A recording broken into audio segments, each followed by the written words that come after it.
ദുരന്തമുഖത്ത് പകച്ചു നിൽക്കാതെ രക്ഷാപ്രവർത്തനത്തിനിറങ്ങാൻ കണ്ണൂർ കോർപ്പറേഷന്റെ സ്വന്തം സേന ഒരുങ്ങുന്നു. ഓരോ ഡിവിഷനിലും 20 പേർ വീതമുള്ള റാപ്പിഡ് റെസ്ക്യൂ ടീമിനെയാണ് കോർപ്പറേഷൻ ഒരുക്കുന്നത്. കണ്ണൂർ കോർപ്പറേഷന്റേത് മറ്റ് തദ്ദേശ സ്ഥാപനങ്ങൾക്ക് മാതൃകയാക്കാവുന്ന പ്രവൃത്തിയെന്ന് KC വേണുഗോപാൽ MP പറഞ്ഞു.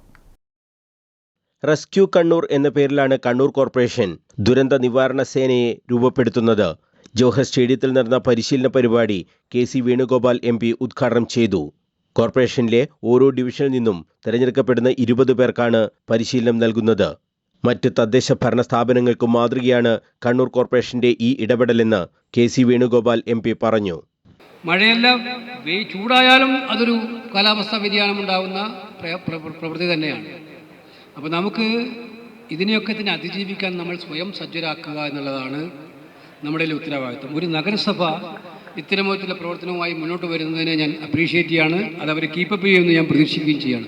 കാരണം ഓരോ വാർഡിൽ നിന്നും തിരഞ്ഞെടുക്കപ്പെട്ട 20 പേരെ തിരഞ്ഞെടുത്ത് സത്യത്തിലൊരു സന്നദ്ധ പ്രവർത്തനങ്ങൾ തയ്യാറാകുന്ന ഒരു വലിയ സേനയുണ്ടാക്കുകയാണ് കണ്ണൂർ നഗരസഭ.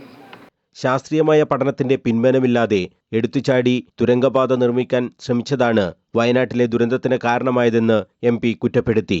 കഴിഞ്ഞ ദിവസം വയനാട്ടിലുണ്ടായത് നിങ്ങൾ കണ്ടു. ഇതേപോലെ ഉണ്ടാക്കിയ ദുരന്തമാണെന്നാണ് പറയുന്നത്. 5 പാവപ്പെട്ട ജീവനുകളാണ് മണ്ണിനടിയിൽ പൊഴിഞ്ഞ് ദിവസങ്ങളോളം കണ്ടുവന്നത്. 10-12 പേര് മരിച്ചു. ഉണ്ടാക്കിയ ദുരന്തമാണ്. അത്രയും പരിസ്ഥിതി ലോലമായ പ്രദേശങ്ങളിലേക്ക് എങ്ങനെ തുരങ്കമുണ്ടാക്കാൻ പറ്റുമെന്ന് ഇപ്പോഴാണ് ചർച്ച ചെയ്യുന്നത്. ആൾ മരിച്ചതിന് ശേഷം ചർച്ച ചെയ്ത് വല്ല കാര്യമുണ്ടോ? ഇതുണ്ടാക്കുന്നതിന് മുമ്പേ ഇതൊക്കെ ഫലപ്രദമായി ചർച്ച ചെയ്ത് പരിശോധിച്ച് ഉണ്ടാക്കിയിരുന്നെങ്കിൽ ഇത്തരം ദുരന്തങ്ങൾ ഉണ്ടാവില്ലായിരുന്നു.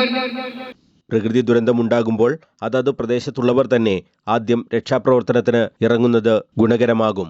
അവർക്ക് ശാസ്ത്രീയമായ എല്ലാ പരിശീലനവും ഉറപ്പാക്കണം. ഇതിനുവേണ്ട ഫണ്ട് കോർപ്പറേഷൻ സ്വന്തം നിലയിൽ കണ്ടെത്തണമെന്നും സേനാംഗങ്ങൾക്ക് വേണ്ട ഉപകരണങ്ങൾ ലഭ്യമാക്കണമെന്നും KC വേണുഗോപാൽ പറഞ്ഞു.